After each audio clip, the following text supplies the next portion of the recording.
Matayog ang pangarap ng isang grad student mula Capiz na gustong tulungan ang buong pamilya niyang makaahon sa hirap. Pero sa hindi naasahang pagkakataon, tinamaan siya ng tinatawag na stroke in the young. Ano nga ba yan at paano ba ito iiwasan? Para bigyan ng mukha ang balita, Mobile Journal Yeda Pascual. Walang pinipiling edad ang stroke. Isang halimbawa, ang isang graduating student mula Capiz.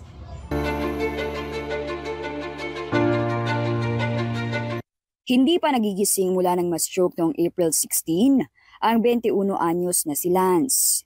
Kwento ng kanyang ina, nasa dorm ang anak nang mangyari ang insidente pasado alas 11 ng gabi.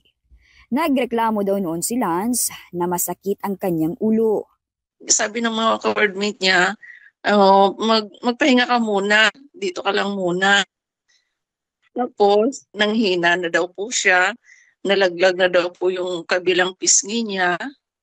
Tapos, hinawakan po nila yung kamay ng anak ko na nahulog. Wala na po siyang lakas. Agad na sinugod sa ospital si Lance at lumabas sa CT scan na may blood clot na sa kanyang utak.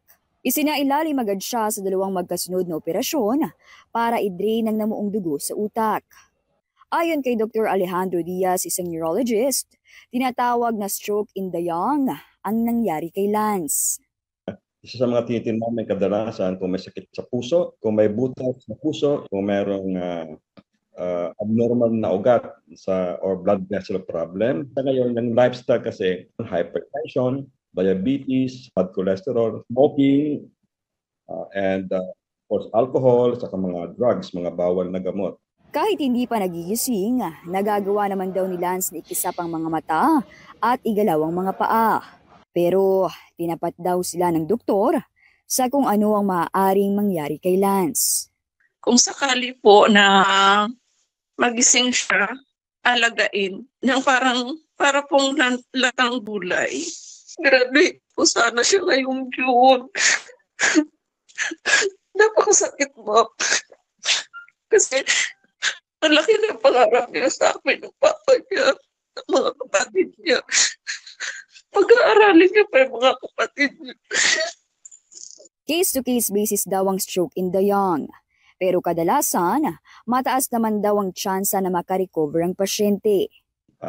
Karaniwan, pag medyo bata pa naman, ang utak niya medyo may plastic. Tinatawag niya may neuroplasticity. So madali silang mag-recover compared sa matandang utak na nagka-stroke. So pagkabata pa, binibigyan talaga namin ng pag-asa. Kadimitan naman, nag-i-improve pa sila. Wala pa mang isang buwan sa ospital, pero pumalo na sa 1.2 million pesos ang bill ni Lance. At patuloy pa itong tumataas. Hindi na raw alam ng kanyang magulang kung saan pa manunulisit at kukuha ng pambayad. Lalo pat na stroke din ang ama ni Lance nitong Pebrero. Mahirap po. Ngayon na po, may mga gamit kami na dapat bilhin. Hindi namin mabili. Wala namin pagkukunan ng financial. Nananawagan po ako bilang isang ina. Nananawagan, naghihingi po ng tulong para po sa pang-araw-araw at bills ng dito sa ospital. Ako po si Mobile Journal Yeda Pascual, nagpapaalala na ang bawat may karamdaman ay kailangan din ng kalinga. Mahirap mag-commute at dagdag pa riyan ang mainit na tambayan bago makasakay. Pero ibahin nyo raw ang isang waiting shed sa BGC. Literal na chill lang ang mga naghihintay ng masasakyan dahil sa dambuhalang aircon. Para bigyan ng mukha ang balita, Mobile Journal Francis Orsio.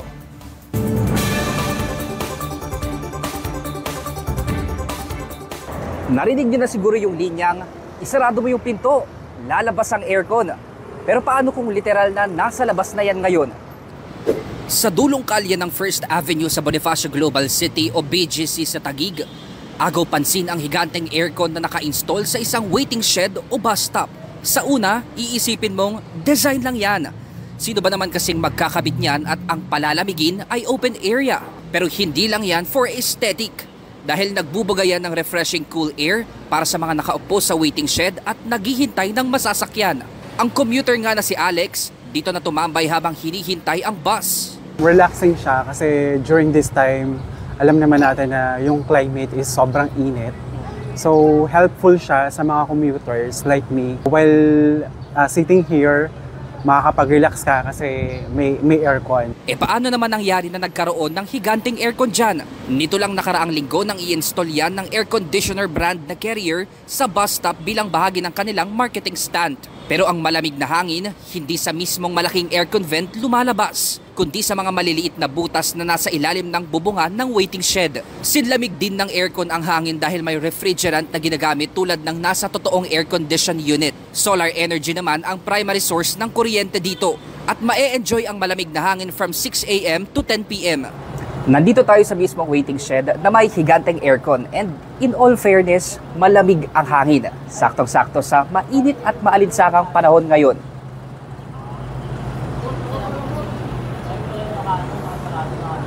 Ang commuter din na si Flor, preskong-presko ang feeling. Tanghaling tapat, sobrang init talaga. So at least mas napipreskohan tayo in a way na habang naghihintay ng bus, hindi ako yung hapong-hapo or init na init. Sa karaniwang heat index ngayon na hindi bumababa sa 40 degrees Celsius, talaga nga namang ginhawa ang hatid ng lamig ng aircon. Pero sabi ng Pag-asa, marami pang ibang paraan to beat the heat. Uminom tayo palagi ng tubig. Bukod doon, para ma-cool down yung katawan natin, pwede tayo mag-dump ng mga basahin natin yung ating mga towels, i-dump natin sa atin. Kung di ka naman makakapunta ng BGC para ma-experience ang dambuhalang aircon, marami pang paraan para maibsan ang init. Tulad nga ng sabi nila, drink your water pips. Mobile journalist Francis Orcio po, hatid ang mukha ng balita. Marami nang gamit ang Artificial Intelligence o AI. Ngayon nga, ginagamit na rin ito ng mga gustong magkaroon ng karelasyon. Pero may paalala ang ilang relationship counselor. Para bigyan ng mukha ang balita, Mobile Journal Ivan Tarinque.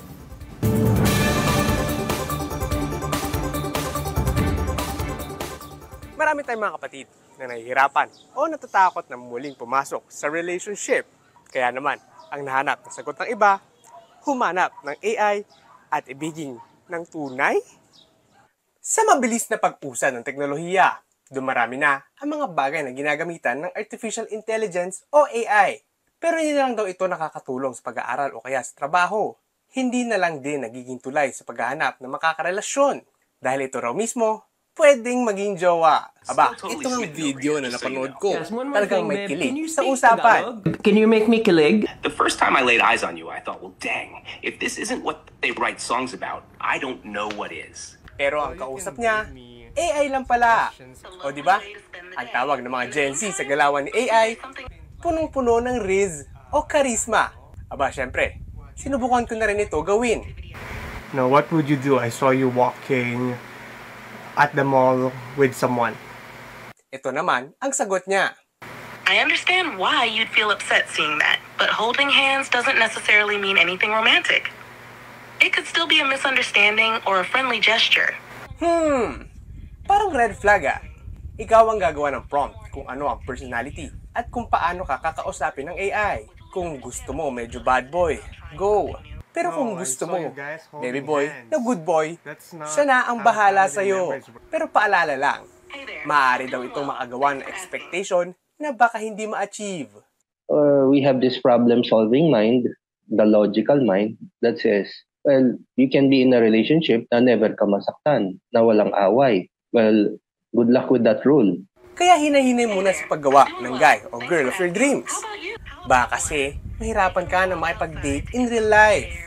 Fun is no problem. But if it occupies 90% of the time, then, well, you just lost 90% of the population that you might meet, di ba?